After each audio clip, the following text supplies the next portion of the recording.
Every single person who walked past his cage flinched. Not because he hissed, not because he swiped a paw through the bars. He never did either of those things. It was the face. Flat, yellow-green eyes, a permanent scowl carved into his features, a stare that looked like it was already judging you before you said a word. Volunteers at the shelter had a name for him before he even had a real one. They called him the Grump. Some called him worse. Other cats in that same room got adopted within days. Kittens with half his personality were gone by the weekend. Ash just sat there, week after week, month after month, wearing that same expression like a mask he couldn't take off. And for 3 years, that face was the only thing anyone ever saw. But nobody stayed long enough to see what was underneath it, to understand how a cat with a face like that ended up being the gentlest animal in the entire building. We have to go back to the night he arrived. He came in during a cold snap in late October, found shivering under a loading dock behind an old warehouse. The woman who found him said he didn't run. He just sat there, soaked, glaring up at her like she'd interrupted something important. She almost left him. His expression made her hesitate. But something about the way he didn't flinch, didn't bolt, didn't fight the towel she wrapped him in, told her this wasn't an aggressive animal. It was something else entirely. She carried him to her car with both arms, that furious little face staring up at her the entire drive, never once making a sound. At the shelter, the staff ran the usual tests: blood work, temperament checks, a full physical exam. Healthy, fully vaccinated once treated, no injuries, no illness, nothing that explained the face. "It's just his bone structure," the vet finally said, half laughing. "He was built to look furious, that's all." She ran her hands along his spine, checked his teeth, pressed gently on his belly, and every single time he leaned harder into her hands instead of pulling away. "Honestly," she added, "he might be the calmest cat I've examined all year." They named him Ash for the gray that ran through his fur like smoke. But the name didn't help. Families would walk the aisles of the shelter every weekend, and every single time they'd stop in front of his cage, meet those narrowed eyes, and keep walking. A little boy once pressed his face to the glass and asked his mother if the cat was going to attack him. Ash didn't move. He just sat there, staring, looking exactly like every fear that child had been taught to have about cats that looked mean. Nobody asked the volunteers what he was actually like. If they had, they would have heard a very different story. Because behind that scowl was a cat who pressed his head into your palm the second you reached through the bars, who purred so loudly it rattled the metal of his cage, who never once scratched, bit, or so much as raised a paw at another living creature in 3 full years of shelter life. The staff started keeping a private list of the things he did that nobody would believe. He let the shelter's oldest, most anxious dog sleep curled against his cage wall every single night. He let a 3-legged kitten climb over him like a jungle gym without so much as a twitch of his tail. When a new volunteer cried in the break room after a hard day, Ash was the only animal they brought in to sit with her.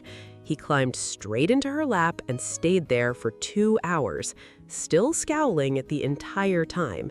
He let toddlers on shelter tours grab fistfuls of his fur without so much as a twitch of his tail.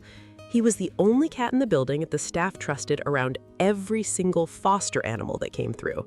No matter how small, no matter how frightened, none of it ever softened his face. He simply did not have the expression for gentleness, only the actions. Word started to spread among the staff.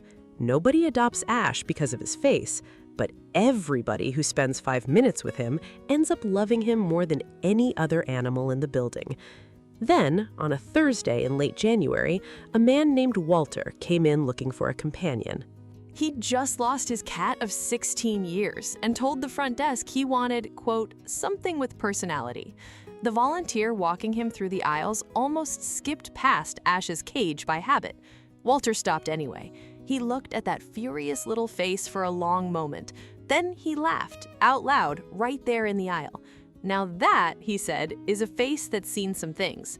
He asked to hold him, The volunteer warned him gently, told him some visitors found Ash's expression intimidating, that he understood if Walter wanted to see other cats first. Walter didn't move. He said he'd been coming to that shelter for 2 weeks straight, looking at cat after cat, and none of them had made him laugh the way Ash just had. The second Ash was placed in his arms, he pressed his head straight into Walter's chest and started purring before anyone could even get the carrier ready. Walter looked down at him and said one word: finally. The adoption papers were signed within the hour. For the first few nights, the shelter staff wondered if the transition would be hard. Ash had never lived in a real home. 3 years of cages, kennels, and strangers. But on the first night, Walter sent a photo to the shelter. Ash was curled on his chest, eyes half closed. That same furious expression somehow softened into something that almost looked like peace. The caption read, "He hasn't left my side since we got in the car." Weeks passed, then months. Walter kept sending updates, each one stranger and sweeter than the last. Ash greeting him at the door every evening, scowling the whole time, tail raised high in the unmistakable posture of a cat that is genuinely thrilled to see you. Ash sleeping directly on Walter's chest through the night, purring loud enough that Walter joked he didn't need a white noise machine anymore.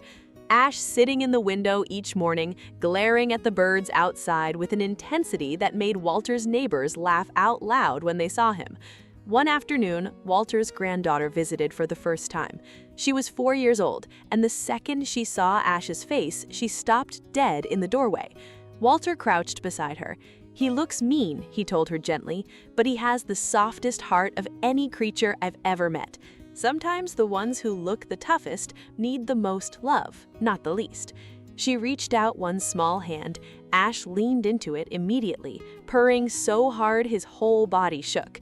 By the end of that visit, she refused to leave without a photo of the two of them together.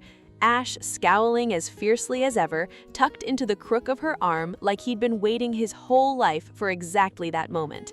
Before she left, she asked her grandfather if Ash could be her cat too, just a little bit. Walter told her Ash belonged to anyone smart enough to look past that face. The shelter still tells his story to new volunteers, not as a warning about difficult animals, as a reminder about the ones who get overlooked, because Ash never once, in 3 years and thousands of visitors, hurt a single person. He never needed to prove he was gentle. He just was. The only thing standing between him and a home for 3 straight years was a face he never asked for and could never change. Sometimes the hardest part of finding love isn't earning it, it's getting someone to stop, look past the surface, and give you the chance to show them who you really are.